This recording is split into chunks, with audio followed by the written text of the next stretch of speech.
Starting today, my husband suggested we move in with my parents. Since they're my parents, it shouldn't be a problem, right? But it caught me off guard. I was shocked and almost cried because he didn't mention it before. Just a few days ago, we said goodbye to my dad at his funeral. He had been sick for a long time. Even though we were still feeling sad from the funeral, my husband packed our things and left our house. He said we were going to a villa my dad left for me. Surprisingly, my in-laws were already there, staying in the villa. My name's Natalie. I'm 33 years old, and I work as a designer.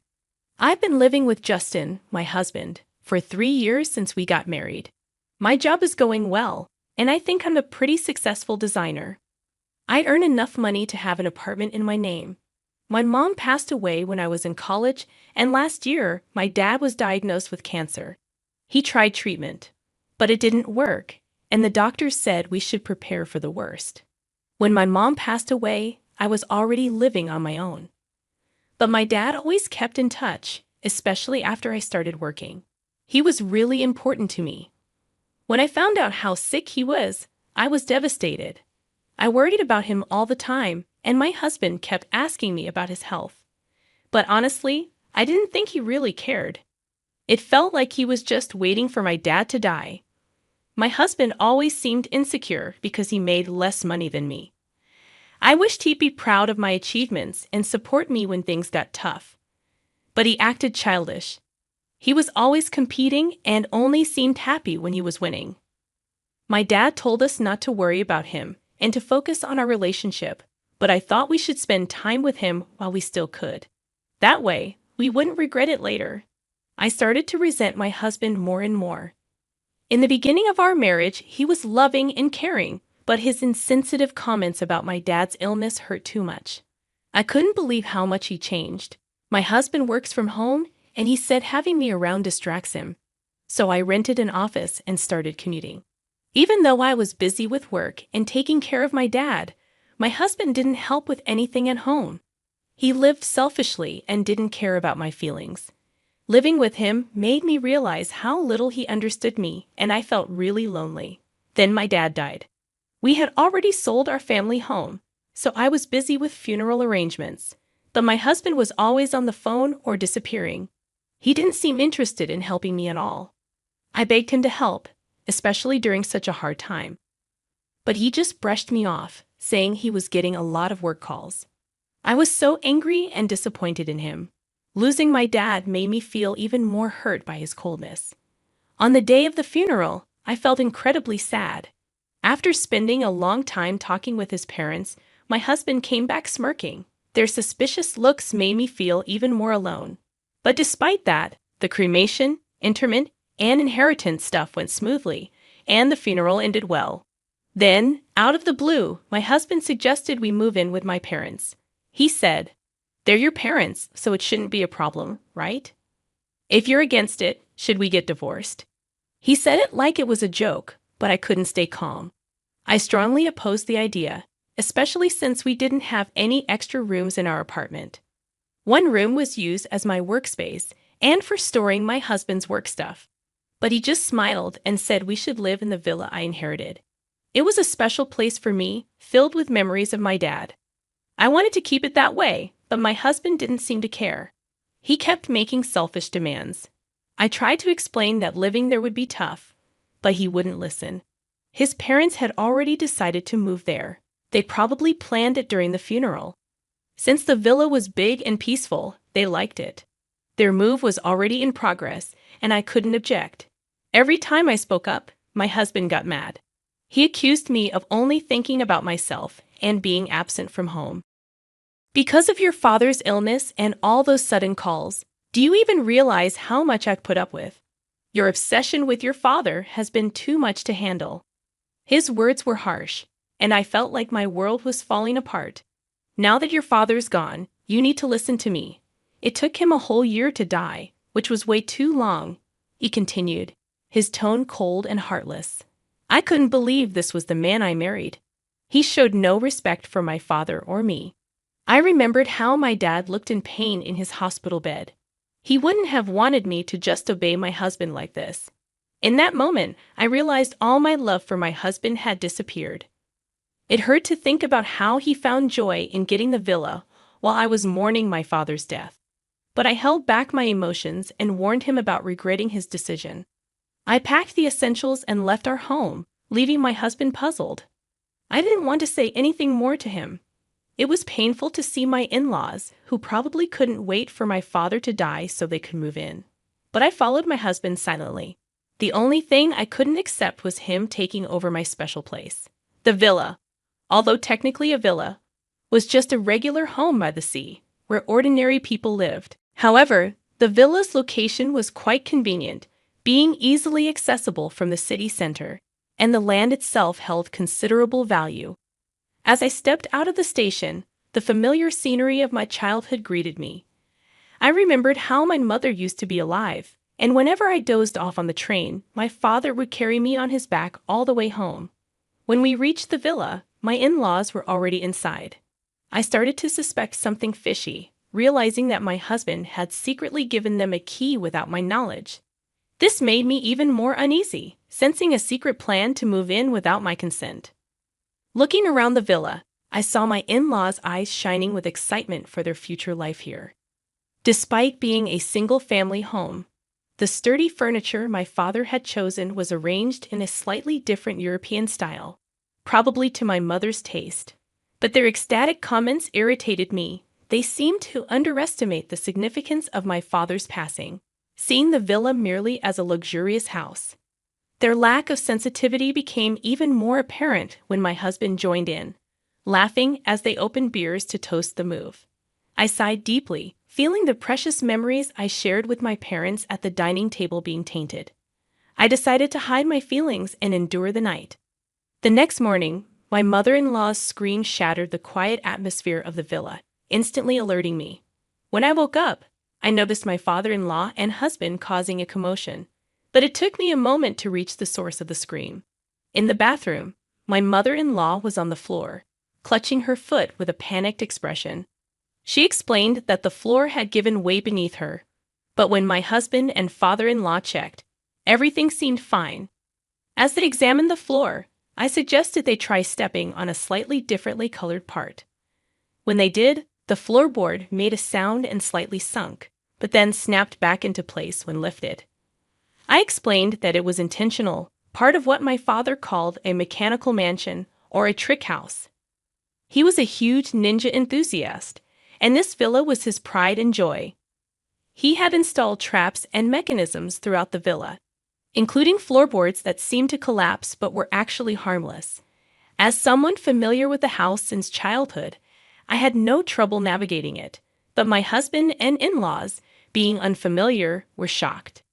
They hadn't realized what they were getting into by moving here. With our apartment lease canceled and nowhere else to go, they were pressing my husband on what to do next. In the midst of this, both my father-in-law and husband accidentally triggered another trap, causing them to fall. "Please feel free to stay as long as you like," I said, but my tone was more mocking than genuine. They had been so enchanted by the luxury of the villa, ignoring my warnings and showing no interest in my father's hobbies. Now their oversight was coming back to bite them.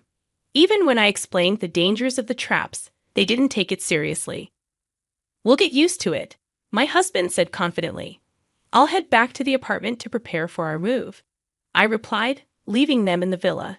But in reality, I had no moving preparations. I planned to take a few days off and sort through my father's belongings. As expected, after just 2 days, my husband and in-laws had had enough. Meanwhile, I found solace being by myself and could slowly regain a positive outlook, planning my new life. Before long, my father's villa became a minor tourist attraction in the neighborhood. It was regularly featured in local newsletters as the trick mansion hidden in a residential area. Reflecting on this, I remembered strangers touring the villa and local children playing there, making it a lively spot. Since my upbringing had made me proficient in foreign languages, I could manage calls from foreign visitors. But my husband and in-laws couldn't understand foreign languages at all. Along with the nerve-wracking lifestyle of constantly worrying about the traps, They were overwhelmed by unexpected visitors and handling calls in foreign languages. Exhausted and sleep-deprived, they stumbled back to the apartment. "Why don't we all live in this apartment together?" "Think about it," I suggested. They had longed for my father's demise to get their hands on the villa, only to give it up in just 2 days. Instead of serving them tea, I handed my husband the divorce papers, already filled out and stamped in my section. "There's no way we can live together. If you understand, just leave quickly," I explained with a deep sigh. I couldn't forgive him for disregarding my feelings and acting insensitively without consulting me or giving any explanation. My husband decided we'd live with his parents. Moreover, he had never shared household responsibilities with me before. He dumped all the household responsibilities onto me, and when I felt cornered, he seemed indifferent about it. He ignored my feelings, acted selfishly, and secretly decided to move in with his parents. I couldn't imagine continuing to live with someone like that. "What happened? You used to love me, right?" he asked obliviously. I couldn't help but laugh at his usual oblivious remarks. "You think I could love someone who wished for my beloved father's early death and would rejoice when he passed?" I handed him only the divorce papers and drove them out of the apartment. "First of all, this is my apartment. If you have a problem, you should be the one to leave." My husband raised his voice, but I responded calmly, reminding him that the apartment was under my name. They fell silent upon hearing my words. They relied on me financially and didn't have much of their own. However, I had made up my mind to cut ties before their lengthy persuasions began. Neither my husband nor my in-laws had much in savings after being evicted from the apartment and being unable to return to the villa. They now live in a cheap, low-quality apartment and are barely getting by. At first, my husband felt guilty and apologized frequently, but over time, he grew resentful of his parents. Due to their age, they rarely worked, and when they did, it didn't last long. In the end, they exhausted their savings and pension with every move, constantly argued, and became estranged as a family. The walls of the apartment were thin, letting out their daily quarrels. Even when they received noise complaints, they didn't apologize. Instead, they retaliated, causing them to be disliked by their neighbors. They might need to find a new place to live soon. My husband previously enjoyed working from home, but in the current apartment, he didn't have the luxury of a dedicated workspace. Unable to concentrate on his job, his reputation and sales plummeted. Now, he barely gets by with a late-night convenience store job and should consider juggling multiple part-time jobs. The in-laws felt their biggest mistake was letting their son control their decisions. In their frequent arguments, they blamed the villa's traps. "If you had been more responsible, we wouldn't be in this situation," they argued. "You should have checked properly." "Don't blame me now," my husband countered. "I never imagined we'd end up like this because of our son," she said, reflecting on how her parents had always wished to inherit the villa and were overjoyed when her father passed away. I will never forget that after the divorce, I made significant strides in my career as a designer. To process her father's death and all these events, she created designs incorporating ninja elements and showcased them on social media. Their popularity spread rapidly, and one day a major cosmetics company contacted her to design packaging with an Asian touch incorporating ninja elements. She felt this work would preserve her father's cherished memories. Of course, I eagerly took on this project and committed fully to it. Ultimately, it was a huge success, propelling my career forward and allowing me to give joyful updates at my parents' graves. She retained the mechanical house, keeping it as a special place filled with memories of her father. She began organizing tour schedules and, with a little tweaking, turned it into a space where both tourists and local children could enjoy for free. Soon, the house attracted significant media attention, and the income from this exposure helped to defray ongoing costs. Furthermore, online articles about the house were translated into foreign languages, leading to support from international fans. Some of the donations even came from elderly folks who shared my father's passion for ninjas. She remained dedicated to the ongoing upkeep of this magical place. Meanwhile, the mechanical house remained a daily hub of activity, a favorite among local children. Although I lost my father and the inheritance of the villa resulted in my divorce, I feel the gains have been greater than the losses, she reflected. The villa has transformed into a memory-rich location shared with family and friends. I've also undergone a personal transformation, moving forward with renewed optimism and hope.